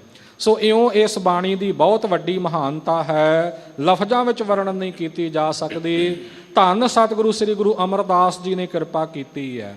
ਰਾਮਕਲੀ ਰਾਗ ਵਿੱਚ ਤੀਸਰੇ ਪਾਤਸ਼ਾਹ ਜੀ ਕੀ ਉਚਾਰਨ ਕੀਤੀ ਇਹ ਬਾਣੀ ਆਨੰਦ ਸਾਹਿਬ ਹੈ। ਇੱਕ ਓੰਕਾਰ ਸਤਿਗੁਰ ਪ੍ਰਸਾਦ। ਅਕਾਲ ਪੁਰਖ ਵਾਹਿਗੁਰੂ ਇੱਕ ਅਦਵੈਤ ਰੂਪ ਹੈ। ਓੰਕਾਰ ਸਰਬ ਦਾ ਪ੍ਰਕਾਸ਼ਕ ਹੈ। ਸਤ ਚੇਤਨ ਆਨੰਦ ਰੂਪ ਸਤਿਗੁਰਾਂ ਦੀ ਕਿਰਪਾ ਨਾਲ ਪ੍ਰਾਪਤ ਹੁੰਦਾ ਹੈ। ਆਨੰਦ ਭਇਆ ਮੇਰੀ ਮਾਏ, ਸਤਿਗੁਰੂ ਮੈਂ ਪਾਇਆ। ਹਜ਼ੂਰ ਅਕਾਲ ਪੁਰਖ ਵਾਹਿਗੁਰੂ ਦੀ ਪ੍ਰਾਪਤੀ ਦਾ ਜਿਹੜਾ ਆਨੰਦ ਹੈ ਨਾ, ਉਹਦਾ ਵਰਣਨ ਕਰਦੇ ਨੇ। ਸਾਧ ਸੰਗਤ ਜੀ, ਥੋੜੀ ਜਿਹੀ ਜੇ ਵਿਚਾਰ ਕਰੀਏ, ਪੰਜਾਂ ਬਾਣੀਆਂ ਦੀ ਤਰਤੀਬ ਵਿੱਚ ਦਸਮ ਪਾਤਸ਼ਾਹੀ ਨੇ ਕਿੱਡੀ ਵੱਡੀ ਸਾਡੇ ਤੇ ਕਿਰਪਾ ਕੀਤੀ ਹੈ। ਸਭ ਤੋਂ ਪਹਿਲੀ ਬਾਣੀ ਸ੍ਰੀ ਜਪਜੀ ਸਾਹਿਬ, ਜਿਸ ਦਾ ਸਿਰਲੇਖ ਹੈ ਜਪ। ਕਿਸ ਨੂੰ ਜਪਣਾ ਹੈ? ਜੋ ਇੱਕ ਹੈ, ਜੋ ਸਰਬ ਦਾ ਪ੍ਰਕਾਸ਼ਕ ਹੈ। ਆਪਾਂ ਪੂਰੇ ਮੂਲ ਮੰਤਰ ਦੇ ਅਰਥ ਕਰ ਲਈਏ, ਉਸ ਅਕਾਲ ਪੁਰਖ ਵਾਹਿਗੁਰੂ ਨੂੰ ਜਪਣਾ ਕਰ। ਜਦੋਂ ਗੁਰਸਿੱਖ ਜਪਦਾ ਹੈ, ਪਹਿਲਾਂ ਸੁਰਤ ਟੁੱਟਦੀ ਵੀ ਹੈ, ਜੁੜਦੀ ਵੀ ਹੈ, ਪਰ ਜਪਦਿਆਂ ਜਪਦਿਆਂ ਜਦੋਂ ਸੁਰਤ ਜੁੜ ਜਾਵੇ ਤਾਂ ਜਾਪ ਦੀ ਅਵਸਥਾ ਵਿੱਚ ਗੁਰਮੁਖ ਪਹੁੰਚ ਜਾਂਦਾ ਹੈ, ਜਿਸ ਨੂੰ ਅਜੱਪਾ ਜਾਪ ਕਿਹਾ ਜਾਂਦਾ ਹੈ। ਤੇ ਫਿਰ ਉਹ ਵਾਹਿਗੁਰੂ ਅੱਗੇ ਨਮਸਕਾਰਾਂ ਕਰਦਾ ਹੈ। ਨਮਸਤਵੰ ਅਕਾਲੇ, ਨਮਸਤਵੰ ਕਿਰਪਾਲੇ, ਨਮਸਤੰ ਅਰੂਪੇ, ਨਮਸਤੰ ਅਨੂਪੇ। ਜਦੋਂ ਜਾਪ ਵਿੱਚ ਸੁਰਤ ਜੁੜ ਜਾਵੇ ਤਾਂ ਮਨ ਵਿੱਚ ਵੈਰਾਗ ਆਉਂਦਾ ਹੈ ਤੇ ਪਖੰਡ ਪਾਸੇ ਰਹਿ ਜਾਂਦੇ ਹੈ। ਸਵਈਆਂ ਵਿੱਚ ਵੈਰਾਗ ਦਾ ਕਥਨ ਹੈ, ਪਖੰਡਾਂ ਦਾ ਖੰਡਨ ਹੈ। ਜਦੋਂ ਗੁਰਸਿੱਖ ਪਿਆਰੇ ਦੇ ਮਨ ਵਿੱਚ ਵੈਰਾਗ ਦੀ ਪ੍ਰਾਪਤੀ ਹੋ ਗਈ, ਫਿਰ ਵਾਹਿਗੁਰੂ ਦੇ ਚਰਨਾਂ ਵਿੱਚ ਉਹ ਅਰਦਾਸਾਂ ਬੇਨਤੀਆਂ ਵਿੱਚ ਜੁੜ ਜਾਂਦਾ ਹੈ ਕਿ ਹਮਰੀ ਕਰੋ ਹਾਥ ਦੈ ਰੱਛਾ, ਪੂਰਨ ਹੋਏ ਚਿੱਤ ਕੀ ਇੱਛਾ, ਤਵ ਚਰਨਨ ਮਨ ਰਹਿ ਹਮਾਰਾ, ਆਪਣਾ ਜਾਨ ਕਰੋ ਪ੍ਰਤਪਾਰਾ। ਇਹ ਅਰਦਾਸਾਂ ਬੇਨਤੀਆਂ ਕਰਦਿਆਂ ਕਰਦਿਆਂ ਜਦੋਂ ਵਾਹਿਗੁਰੂ ਦੇ ਦਰ ਤੇ ਬੇਨਤੀ ਪ੍ਰਵਾਨ ਹੋ ਗਈ ਤਾਂ ਫਿਰ ਜੀਵਨ ਮੁਕਤੀ ਦਾ ਆਨੰਦ ਪ੍ਰਾਪਤ ਹੋਇਆ। ਉਸ ਆਨੰਦ ਵਿੱਚ ਆ ਕੇ ਗੁਰਮੁਖ ਪਿਆਰਾ ਕਹਿ ਉੱਠਦਾ ਕਿ ਆਨੰਦ ਭਇਆ ਮੇਰੀ ਮਾਏ, ਸਤਿਗੁਰੂ ਮੈਂ ਪਾਇਆ। ਹੇ ਮੇਰੀ ਮਾਤਾ, ਐ ਮੇਰੀ ਸੁਰਤ ਰੂਪ, ਐ ਬੁੱਧ ਰੂਪੀ ਮਾਤਾ, ਆਨੰਦ ਪਾਇਆ। ਮੇਰੇ ਜੀਵਨ ਅੰਦਰ ਹੁਣ ਆਨੰਦ ਹੀ ਆਨੰਦ ਹੋ ਗਿਆ ਹੈ। ਆਤਮਿਕ ਆਨੰਦ ਦੀ ਮੈਨੂੰ ਪ੍ਰਾਪਤੀ ਹੋਈ। ਕਿਵੇਂ ਹੋਈ? ਸਤਿਗੁਰੂ ਮੈਂ ਪਾਇਆ। ਮੈਂ ਸਤਿਗੁਰੂ ਨੂੰ ਪਾ ਲਿਆ, ਮੈਨੂੰ ਸੱਚੇ ਗੁਰੂ ਕਾ ਮਿਲਾਪ ਹਾਸਲ ਹੋ ਗਿਆ ਹੈ। ਸਾਧ ਸੰਗਤ ਜੀ, ਵਾਰਤਾ ਆਉਂਦੀ ਹੈ ਦਸਮ ਪਾਤਸ਼ਾਹ ਜੀ ਕੀ ਸ੍ਰੀ ਅਨੰਦਪੁਰ ਸਾਹਿਬ ਵਿਖੇ ਇੱਕ ਪ੍ਰੇਮੀ ਗੁਰੂ ਕੀ ਹਜ਼ੂਰੀ ਵਿੱਚ ਆਇਆ ਹੈ ਤੇ ਬਾਣੀ ਦੀ ਸੰਥਿਆ ਕਰਨ ਦੀ ਇੱਛਾ ਜ਼ਾਹਰ ਕੀਤੀ ਹੈ। ਗ੍ਰੰਥੀ ਸਿੰਘ ਦੀ ਡਿਊਟੀ ਲਗਾ ਦਿੱਤੀ ਸਤਿਗੁਰਾਂ ਨੇ, ਭਾਈ ਇਹਨੂੰ ਪ੍ਰੇਮ ਨਾਲ ਸੰਥਿਆ ਕਰਾ। ਨਿਤਨੇਮ ਦੀ ਸੰਥਿਆ ਆਰੰਭ ਹੋਈ, 4 ਬਾਣੀਆਂ ਦੀ ਸੰਥਿਆ ਸੰਪੂਰਨ ਹੋ ਗਈ। ਜਦੋਂ ਆਨੰਦ ਸਾਹਿਬ ਦੀ ਸੰਥਿਆ ਆਰੰਭ ਹੋਈ, ਇਹ ਪਹਿਲੀ ਪੰਕਤੀ ਪੜ੍ਹੀ ਤੇ ਇਹਦੇ ਤੋਂ ਬਾਅਦ ਉਹ ਗੁਰੂ ਕਾ ਸਿੱਖ ਸੰਥਿਆ ਕਰਨ ਵਾਸਤੇ ਆਇਆ ਹੀ ਨਾ। ਕਾਫੀ ਦਿਨ ਬੀਤ ਗਏ, ਮਹਾਰਾਜ ਗ੍ਰੰਥੀ ਸਿੰਘ ਨੂੰ ਪੁੱਛਦੇ ਨੇ, ਭਾਈ ਨਿਤਨੇਮ ਦੀ ਸੰਥਿਆ ਸਿੱਖ ਦੀ ਪੂਰੀ ਹੋ ਗਈ? ਬੇਨਤੀ ਕੀਤੀ, ਮਹਾਰਾਜ ਉਹ ਤਾਂ ਦੁਬਾਰਾ ਆਇਆ ਹੀ ਨਹੀਂ। ਹਜ਼ੂਰ ਨੇ ਆਪਣੀ ਹਜ਼ੂਰੀ ਵਿੱਚ ਬੁਲਾਇਆ, ਉਹ ਤਾਂ ਆਨੰਦ ਵਿੱਚ ਝੂਮਦਾ ਫਿਰੇ। ਮਹਾਰਾਜ ਕਹਿਣ ਲੱਗੇ, ਭਾਈ ਸੰਥਿਆ ਕਰਨ ਕਿਉਂ ਨਹੀਂ ਆਉਂਦਾ? ਕਹਿੰਦਾ ਜੀ, ਜੋ ਪ੍ਰਾਪਤੀ ਕਰਨੀ ਸੀ ਉਹ ਤਾਂ ਹੋ ਗਈ, ਆਨੰਦ ਭਇਆ ਮੇਰੀ ਮਾਏ ਸਤਿਗੁਰੂ ਮੈਂ ਪਾਇਆ। ਮੈਂ ਸਤ ਚੇਤਨ ਨੂੰ ਸਤਿਗੁਰੂ ਨੂੰ ਪਾ ਲਿਆ, ਆਨੰਦ ਹੀ ਆਨੰਦ ਹੋ ਗਿਆ। ਇਹਦੇ ਤੋਂ ਅੱਗੇ ਦੀ ਹੁਣ ਕਿਹੜੀ ਗੱਲ ਰਹਿ ਗਈ? ਸਤਿਗੁਰੂ ਬੜੇ ਪ੍ਰਸੰਨ ਹੋਏ, ਗੁਰਸਿੱਖਾ ਤੂੰ ਬਾਣੀ ਕਮਾ ਲਈ, ਤੂੰ ਵਾਕਿਆ ਹੀ ਆਨੰਦ ਪ੍ਰਾਪਤ ਕਰ ਲਿਆ, ਪਰ ਭਾਈ ਮਰਜ਼ਾਦਾ ਰੱਖਣੀ ਵੀ ਜ਼ਰੂਰੀ ਹੈ। ਸੰਥਿਆ ਪੂਰੀ ਕਰੋ, ਬਾਣੀ ਪੜ੍ਹਿਆ ਕਰੋ, ਇਹ ਸਿੱਖਿਆ ਫਰਮਾਈ ਸੀ। ਸਤਿਗੁਰੂ ਕੀ ਜਦੋਂ ਪ੍ਰਾਪਤੀ ਹੋ ਗਈ ਤਾਂ ਜੀਵਨ ਅੰਦਰ ਆਨੰਦ ਹੀ ਆਨੰਦ ਆ ਗਿਆ। ਸਤਿਗੁਰ ਤਾਂ ਪਾਇਆ ਸਹਿਜ ਸੇਤੀ, ਮਨ ਵਜੀਆ ਵਾਧਾਈਆ। ਸਹਿਜ ਸੇਤੀ, ਆਤਮਿਕ ਅਡੋਲਤਾ ਦੇ ਸਹਿਤ ਸਤ ਚੇਤਨ ਰੂਪ ਅਕਾਲ ਪੁਰਖ ਵਾਹਿਗੁਰੂ ਨੂੰ ਪ੍ਰਾਪਤ ਕਰ ਲਿਆ। ਸਤਿਗੁਰ ਤਾਂ ਪਾਇਆ, ਜਦੋਂ ਮੈਂ ਸਤਿਗੁਰਾਂ ਨੂੰ ਪਾ ਲਿਆ, ਜਦੋਂ ਮੈਨੂੰ ਸੱਚੇ ਗੁਰੂ ਕੀ ਸ਼ਰਨ ਪ੍ਰਾਪਤ ਹੋ ਗਈ, ਗੁਰੂ ਨੇ ਕਿਰਪਾ ਕੀਤੀ, ਸਹਿਜ ਸੇਤੀ ਮੈਂ ਆਤਮਿਕ ਆਨੰਦ ਦੇ ਆਤਮਿਕ ਗਿਆਨ ਦੇ ਸਹਿਤ ਹੋ ਗਿਆ ਹਾਂ। ਸਹਿਜ ਦਾ ਅਰਥ ਅਡੋਲਤਾ ਵੀ ਹੈ, ਸਹਿਜ ਦਾ ਅਰਥ ਗਿਆਨ ਵੀ ਹੈ। ਮੈਂ ਆਤਮਿਕ ਗਿਆਨ ਦੇ ਸਹਿਤ ਹੋ ਗਿਆ ਹਾਂ ਗੁਰੂ ਕੀ ਕਿਰਪਾ ਦੇ ਨਾਲ। ਤੇ ਹੁਣ ਮਨ ਵਜੀਆਂ ਵਧਾਈਆਂ, ਮਨ ਵਿੱਚ ਵਧਾਈਆਂ ਵੱਜ ਗਈਆਂ, ਖੁਸ਼ੀਆਂ ਖੇੜੇ ਆ ਪ੍ਰਾਪਤ ਹੋਏ। ਰਾਗ ਰਤਨ ਪਰਵਾਰ ਪਰਿਆ, ਸ਼ਬਦ ਗਾਵਣ ਆਈਆ। ਤੇ ਹੁਣ ਇਸ ਆਨੰਦਮਈ ਅਵਸਥਾ ਦੇ ਵਿੱਚ ਐਸਾ ਆਨੰਦ ਹੈ ਕਿ ਰਾਗ ਰਤਨ, ਰਤਨਾ ਵਰਗੇ ਕੀਮਤੀ ਜਿਹੜੇ ਰਾਗ ਨੇ, ਆਪਣੇ ਪਰਿਵਾਰ ਦੇ ਸਹਿਤ ਤੇ ਸਵਰਗਾਂ ਦੀਆਂ ਪਰੀਆਂ ਦੇ ਸਹਿਤ ਸ਼ਬਦ ਗਾਵਣ ਆਈਆਂ। ਵਾਹਿਗੁਰੂ ਕੇ ਸ਼ਬਦ ਵਾਹਿਗੁਰੂ ਕੀ ਉਸਤਤ ਗਾਉਣ ਵਾਸਤੇ ਆਈਆਂ ਨੇ। ਜਿੰਨੀਆਂ ਸਵਰਗਾਂ ਦੀਆਂ ਅਪਸ਼ਰਾ ਪਰੀਆਂ ਮੰਨੀਆਂ ਜਾਂਦੀਆਂ ਉਹ ਵੀ ਸ਼ਬਦ ਗਾ ਰਹੀਆਂ। ਰਾਗ ਰਾਗਨੀ ਮੰਗਲ ਗਾਇਆ, ਰਾਗ ਤੇ ਰਾਗਣੀਆਂ ਵੀ ਮੰਗਲ ਉਸਤਤ ਗਾ ਰਹੇ ਹੈ। ਰਾਗ ਪ੍ਰੇਮ ਰੂਪੀ ਰਤਨ ਹਿਰਦੇ ਵਿੱਚ ਜਿਹੜਾ ਪ੍ਰਾਪਤ ਹੋਇਆ ਹੈ, ਔਰ ਪ੍ਰੇਮ ਰੂਪੀ ਰਤਨ ਦਾ ਜਿਹੜਾ ਪਰਿਵਾਰ ਸਤ ਸੰਤੋਖ ਗਿਆਨ ਇਤਿਆਦਿਕ ਸਾਰੇ ਗੁਣ ਪ੍ਰਾਪਤ ਹੋਏ ਨੇ। ਔਰ ਇਸੇ ਪ੍ਰਕਾਰ ਸੁੰਦਰ ਸੁਰਤ ਰੂਪੀ ਜਿਹੜੀਆਂ ਪਰੀਆਂ ਹਨ ਉਹ ਵੀ ਵਾਹਿਗੁਰੂ ਦੇ ਸ਼ਬਦ ਨੂੰ ਗਾ ਰਹੀਆਂ ਹਨ। ਸਬਦੋ ਤਾਂ ਗਾਵੋ ਹਰੀ ਕੀਰਾ, ਮਨ ਜਿਨੀ ਵਸਾਇਆ। ਭਾਈ ਜਿਨ੍ਹਾਂ ਗੁਰਮੁਖਾਂ ਪਿਆਰਿਆਂ ਨੇ ਇਉਂ ਮਨ ਅੰਦਰ ਅਕਾਲ ਪੁਰਖ ਵਾਹਿਗੁਰੂ ਨੂੰ ਵਸਾ ਲਿਆ ਨਾ, ਤੁਸੀਂ ਵੀ ਉਹਨਾਂ ਗੁਰਮੁਖਾਂ ਪਿਆਰਿਆਂ ਦੀ ਸੰਗਤ ਕਰਦਿਆਂ ਹੋਇਆਂ ਹਰੀ ਅਕਾਲ ਪੁਰਖ ਦਾ ਸ਼ਬਦ ਪਰਮਾਤਮਾ ਦਾ ਨਾਮ ਗਾਉਣਾ ਕਰੋ, ਵਾਹਿਗੁਰੂ ਦਾ ਜਸ ਗਾਉਣਾ ਕਰੋ। ਕਹੈ ਨਾਨਕ ਆਨੰਦ ਹੋਆ, ਸਤਿਗੁਰੂ ਮੈਂ ਪਾਇਆ। ਪਹਿਲੀ ਪੌੜੀ ਦੀ ਸੰਪੂਰਨਤਾ ਕਰਦਿਆਂ ਸਤਿਗੁਰੂ ਜੀ ਫਰਮਾਉਂਦੇ ਨੇ ਕਿ ਹੁਣ ਆਨੰਦ ਹੀ ਆਨੰਦ ਹੋ ਗਿਆ ਹੈ, ਕਿਉਂਕਿ ਮੈਂ ਸਤਿਗੁਰਾਂ ਦੀ ਪ੍ਰਾਪਤੀ ਕਰ ਲਈ ਹੈ ਤੇ ਗੁਰੂ ਕੀ ਕਿਰਪਾ ਨਾਲ ਸਤ ਚੇਤਨ ਰੂਪ ਵਾਹਿਗੁਰੂ ਨੂੰ ਮੈਂ ਪ੍ਰਾਪਤ ਕਰ ਲਿਆ ਹੈ। ਇਸ ਲਈ ਜੀਵਨ ਅੰਦਰ ਆਨੰਦ ਪ੍ਰਾਪਤ ਹੋ ਗਿਆ ਹੈ। ਮਹਾਰਾਜ ਕਿਰਪਾ ਕਰਨ, ਗੁਰੂ ਕਾ ਸ਼ਬਦ ਸਾਡੇ ਹਿਰਦੇ ਵਿੱਚ ਵਸੇ ਔਰ ਇਹ ਆਤਮਿਕ ਆਨੰਦ ਗੁਰੂ ਕੀ ਕਿਰਪਾ ਨਾਲ ਆਪਾਂ ਵੀ ਪ੍ਰਾਪਤ ਕਰ ਸਕੀਏ। ਗੁਰ ਸ਼ਬਦ ਦੀ ਵਿਚਾਰ ਕਰਦਿਆਂ ਹੋਈਆਂ ਭੁੱਲਾਂ ਚੁੱਕਾਂ ਦੀ ਖਿਮਾ ਅੱਗੇ ਵਾਸਤੇ ਸਮਤ ਬਖਸ਼ਿਸ਼ ਕਰਨੀ। ਧੰਨ ਸਤਿਗੁਰੂ ਸ੍ਰੀ ਗੁਰੂ ਰਾਮਦਾਸ ਸਾਹਿਬ, ਸ੍ਰੀ ਅਕਾਲ ਪੁਰਖ ਵਾਹਿਗੁਰੂ, ਸ੍ਰੀ ਗੁਰੂ ਗ੍ਰੰਥ ਸਾਹਿਬ ਜੀ ਕਾ ਕੋਟਨ ਕੋਟ ਸ਼ੁਕਰਾਨਾ। ਧੰਨਵਾਦ ਸਾਡੇ ਪਰਮ ਸਤਿਕਾਰਯੋਗ ਸਿੰਘ ਸਾਹਿਬ ਗਿਆਨੀ ਜਗਤਾਰ ਸਿੰਘ ਜੀ, ਮੁੱਖ ਗ੍ਰੰਥੀ ਸ੍ਰੀ ਹਰਿਮੰਦਰ ਸਾਹਿਬ, ਸਮੂਹ ਸੰਗਤਾਂ ਦਾ ਧੰਨਵਾਦ ਹੈ ਜੀ। ਸਬਦੋ ਤਾਂ ਗਾਵੋ ਹਰੀ ਕੇਰਾ, ਮਨ ਜਿਨੀ ਵਸਾਇਆ। ਕਹੈ ਨਾਨਕ ਆਨੰਦ ਹੋਆ, ਸਤਿਗੁਰੂ ਮੈਂ ਪਾਇਆ। ਵਾਹਿਗੁਰੂ ਜੀ ਕਾ ਖਾਲਸਾ, ਵਾਹਿਗੁਰੂ ਜੀ ਕੀ। ਵਾਹਿਗੁਰੂ ਜੀ ਕਾ ਖਾਲਸਾ, ਵਾਹਿਗੁਰੂ ਜੀ ਕੀ ਫਤਿਹ। ਸ਼ੇਰੇ ਪੰਜਾਬ ਗੁਰਬਾਣੀ YouTube ਚੈਨਲ ਨੂੰ ਵੱਧ ਤੋਂ ਵੱਧ ਸਬਸਕ੍ਰਾਈਬ ਕਰੋ ਤੇ ਇਸ ਤੇ ਗੁਰਬਾਣੀ ਸ਼ਬਦ ਕੀਰਤਨ ਤੇ ਇਤਿਹਾਸ ਨਾਲ ਵੱਧ ਤੋਂ ਵੱਧ ਜੁੜ ਕੇ ਆਨੰਦ ਮਾਣੋ। ਤੇ ਆਪਣੀ ਜ਼ਿੰਦਗੀ ਨੂੰ ਸਫਲ ਕਰੋ। ਵਾਹਿਗੁਰੂ ਜੀ ਕਾ ਖਾਲਸਾ, ਵਾਹਿਗੁਰੂ ਜੀ ਕੀ ਫਤਿਹ।